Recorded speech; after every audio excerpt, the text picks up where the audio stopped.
touch any card that you want. This one? Perfect. Got it? Remember that card?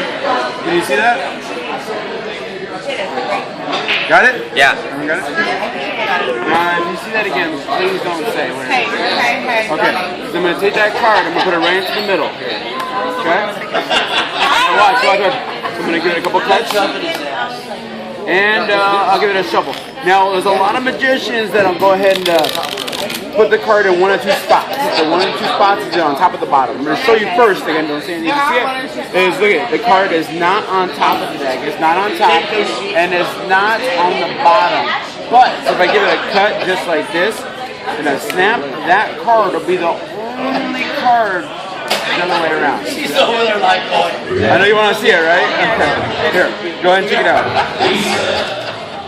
Oh, they did not just say Melissa, did they? Good. That's it, right? No, it's not. What was it? What is the card on top? Oh my god. Wait. Can you record it? The card on top, swear to God. What about the card on my drink?